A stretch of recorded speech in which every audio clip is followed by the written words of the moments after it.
Hey everyone, Dockwell here, and today I'm going to be going over the top 5 winners and losers for patch 7.39D, and it was kind of a small patch, so it's mainly just like the losers are more extreme because it was mostly nerfs, honestly, so a lot of the really good heroes got nerfed. So the winners are kind of a little bit more vague because there wasn't a ton of winners, it's just heroes that have now sat on top of the meta have good win rates because they didn't get nerfed, or even if they did get small tweaks or something like that, they kind of just risen to the top of the meta. So let's just jump into it, and we'll start off with the losers. And so to start off, the top 5 losers, at number 5, we have Dazzle. And I'm mainly putting this here because I think the core version of the hero is already dead, and now they're just nerfing the support version to kind of make it disappear. I think it still has a decent win rate, actually, on Dota buff at the high MMR brackets, but it is not getting picked as much. I don't think it's actually that good. I think something like Oracle is still a better heal support overall. So, I don't know. I think Dazzle's kind of on the downtrend. They got nerfed again, and so it's just not that good of a hero right now. Even though the win rate is decent in pubs, I think it's just kind of eventually going away completely. I do think it kind of popped back up after the core version was good. People realized, oh wait, the core version is nerfed, but it's still decent as a support. But I think it's kind of on the downtrend. So that's why I say it's a top 5 loser, even though this patch wasn't that big. Then at number 4, we have Shaman, and Shadow Shaman has been the best support hero for the last few months, and honestly, it probably still is one of the best, if not the best support heroes. It's just that this patch wasn't that big, so I think this hero did have like a few percentage point drop in win rate, which is pretty significant. I mean, not being able to just basically solo Roche is a pretty significant nerf to the hero. So, like I said, it's still a very good hero, don't get me wrong. I'm just putting it in the losers bracket here because it is nerfed pretty heavily, making it not maybe super giga ultra OP to just being very good. And that's kind of the difference between what last patch was and now this D patch. Just nerfed a lot of the very good heroes. And then at number 3, we have Nature's Prophet, and this is finally where we're getting to, okay, I think the nerfs for Nature's Prophet are big enough that it's kind of dropping out of the meta, where Dazzle and Shaman, I think they're still decent enough in the meta that even though they did get nerfed and they're kind of not as strong as they were, it's maybe not a huge giga nerf, which is why, you know, they're still only 4 and 5 in the losers bracket in terms of top 5, but Nature's Prophet now as a carry specifically is kind of going away. And I've always hated the support Nature's Prophet. I just don't think it's actually still good. People shouldn't pick it, but the carry version now, it kind of came back into the meta again, and then people are like, oh, it's still good, but now it's finally, you know, going away, not getting picked nearly as much, and the win rate is kind of tanking. So that's why it definitely deserves number 3. But I still think it's actually better than our other top 2 losers. And then so coming in at number 2, we have Axe, and this hero was nerfed, you know, as a hero himself, but then the biggest nerf, I think, was actually the Blade Mail nerf, because Axe and Legion are probably the 2 heroes that you can think of that buy Blade Mail every single game. You know, a lot of other offlaners can buy it, but don't necessarily have to, or something like even a Spectre can buy it, doesn't have to, so now that it's nerfed, they're probably buying it a lot less, other than very specific lineups and specific matchups where it's very good, where Axe just has to buy it, and so now every game he's significantly worse, and got decent nerfs to himself. So the win rate and pick rate are kind of tanking off a cliff. I think it's still getting picked a decent amount. I still think you can get away with it in pubs for sure. Maybe, you know, people will start opting to go Vanguard a little bit more. And even if you do go Vanguard, I think you're still going back for the Blade Mail. But overall, I think it's just one of the bigger nerfed heroes in this patch, with the nerfs to Axe himself and then also Blade Mail especially.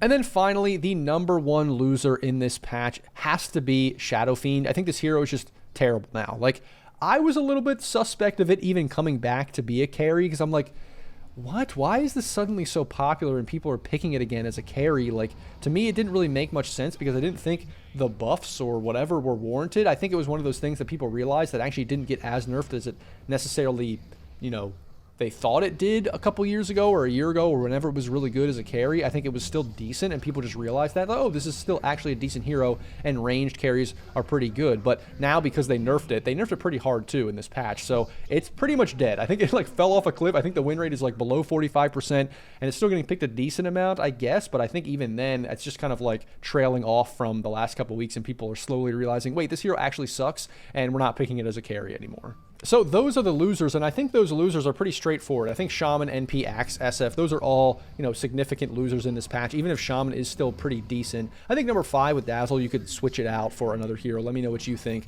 for losers of this patch that I didn't mention.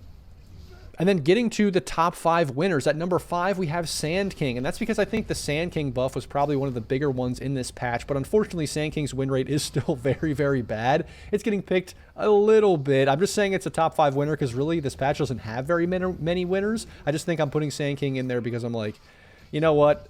I want to see this hero get some love. It did have a decent increase in win rate overall, though. Like, it had a few percentage points increase. It just went from probably, what was it, like low 40s to mid to high 40s or something. So it's not a very good hero. Doesn't get picked a lot, but it is at least a winner where it's not like the Giga Ultra worst, terrible, never pick it, you're losing every single game kind of hero that it was before this patch.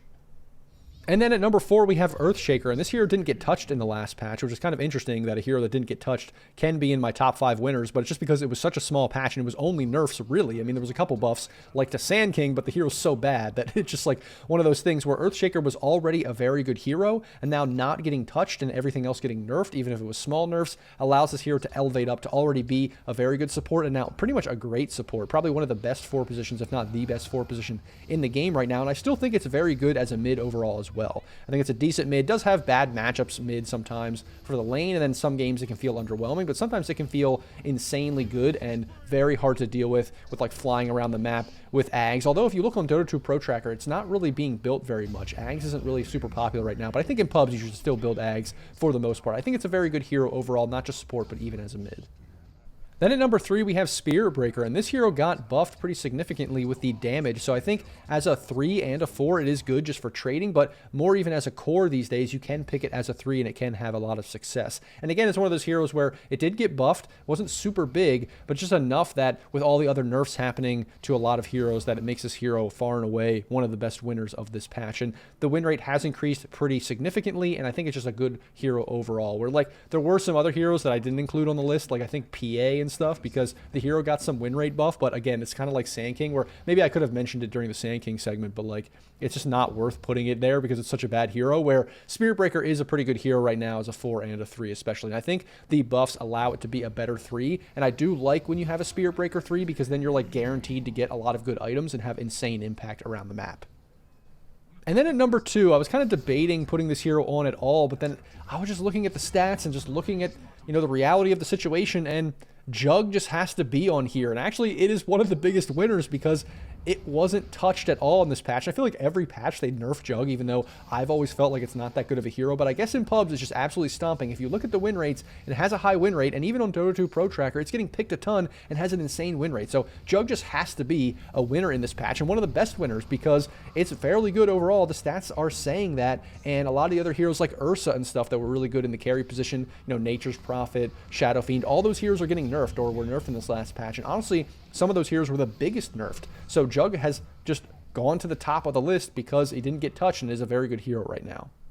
And then lastly, number 1, the biggest winner from this patch is a very similar kind of situation, and that is Dawnbreaker. And it's actually kind of funny because Dawnbreaker got nerfed in the last patch, but I just think it was so small, like it wasn't significant enough to actually make a huge impact on the hero. And a lot of the other heroes that were very good in the offlane got giga nerfed, like Axe, for instance, that I think Dawnbreaker just rockets to the top. It's just the most picked hero in the game in terms of offlane, and it is just very, very good, a very high win rate overall. And I don't think the nerfs were enough, and it's a hero that doesn't have to buy Blade Mail. That's the other big thing too, is there's so many of these Blade Mail heroes that if you don't go Blade Mail, you don't really have another build, or it's like more awkward. Even a hero like, let's say, you know, Kunkka, you can buy other things, but you would love to buy Blade Mail if it was a good item. And the fact that that's nerfed, it just makes it a little bit more awkward, where Dawnbreaker can go, you know, a ton of different things. You can go straight damage, you can go like Deso, you can go Echo Saber, you can go Blink, you can go for a lot of different things on the hero. So the fact that Blade Mail is not really an option, I mean, it still is an option, but it's not as good of an option. It doesn't really matter for the hero. It's still very, very good with what it does. And sure, the level 15 talent of like,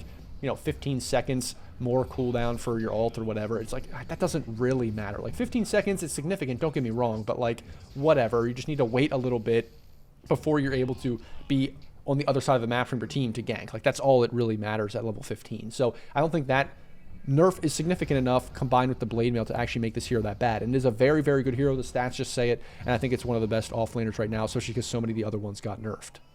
And so those are the top 5 winners and losers from patch 7.39D. Let me know what you guys think in the comments, if you think I should have included some heroes in either category or left some other heroes out. It's one of those weird patches where it was so small, it was kind of hard to decide who were the biggest winners and losers. I think the losers were a little bit more straightforward because of the Blade Mail nerf, which was kind of the focus of the patch. And then like Nature's Prophet, SF, it was clear that these were like kind of falling off a cliff in some ways. But then the winners were weird because a lot of the heroes that were buffed, like Sand King, PA, some of these other heroes were just, they're still terrible. So it's like, are they really that big of a winner? winner. And then some of the other heroes are like, you know, Jug and Spirit Breaker, Dawnbreaker, the small buffs are not really even touched, or small nerfs. And it's like these heroes are still very good and kind of have risen to the top with other nerfs. So it's a little bit of a weird, small, awkward patch. Let me know what you think about the list, but also the patch in general, and if you think there's going to be another big or kind of small patch before TI in the next month or so. So let me know what you guys think. As always, if you like the video, don't forget to like, comment, and subscribe. Thanks for watching, and I'll see you in the next video.